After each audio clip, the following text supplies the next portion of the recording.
Today we are reasoning through how fuel and labor impact airline costs without hesitation, repetition, or deviation starting now. Fuel and labor costs are two of the most significant components of airline operating expenses, impacting both short-term financial performance and long-term strategic planning. Fuel is one of the most volatile costs for airlines, typically accounting for 15 to 25% of total operating expenses, depending on fuel prices and an airline's operational structure. This percentage can increase during periods of high fuel prices. For instance, airlines in Europe often face higher fuel costs than their North American counterparts due to taxes, transport expenses, and reliance on long-haul flights, which consume more fuel per trip.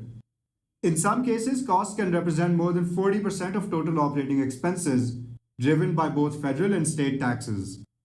The rising fuel prices have pushed airlines to explore various fuel-saving strategies.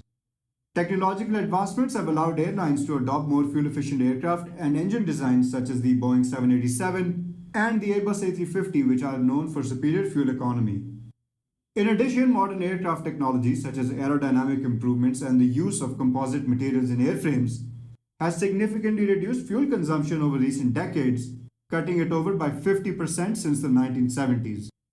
Despite these innovations, further reductions in fuel costs are limited by diminishing returns, making it challenging to achieve the substantial cost savings previously gained through new technologies.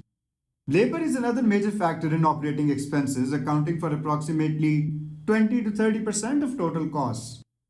This percentage varies widely across regions and airline types, influenced by factors such as labor markets, cost of living, and union agreements. For example, North American airlines tend to have relatively uniform labor costs due to a more centralized labor market. In contrast, labor costs in European airlines are often higher, partially due to regulatory and union influences, with some airlines paying significantly more for pilots and cabin crew compared to carriers in Asia or Latin America. Labor costs are further affected by the operational structure of the airline. Full-service carriers generally incur higher labor costs due to the need for additional staff to provide premium services, while low-cost carriers maintain low labor costs by minimizing services, outsourcing operations, and using non-unionized labor where possible. Salary levels can differ considerably among airlines, even for similar roles. For example, data from ICAO in 2000 found that pilots at Continental Airlines in the US earned over 4 times as much as their counterparts at regional affiliate Continental Express. Similarly, airlines like British Airways and Lufthansa have higher labor costs than carriers operating in lower wage regions like Eastern Europe. Additionally, outsourcing and automation have become popular strategies for cost management.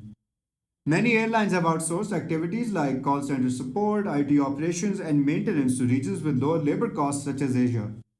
For example, British Airways has outsourced portions of its IT support to India to reduce expenses. However, the scale of outsourcing remains limited as operational efficiency often requires staff to be geographically close to major markets. In conclusion, fuel and labor costs are critical to airline operations, heavily influencing both short-term expenses and long-term financial strategies. While fuel costs are subject to volatility and limited by diminishing technology returns, labor costs are shaped by regional wage differences, operational structure, and the extent to which tasks can be outsourced or automated. Managing these costs is essential for maintaining profitability in the highly competitive airline industry. If you like this video, don't forget to hit the like button, leave your thoughts in the comments, and subscribe for more aviation content.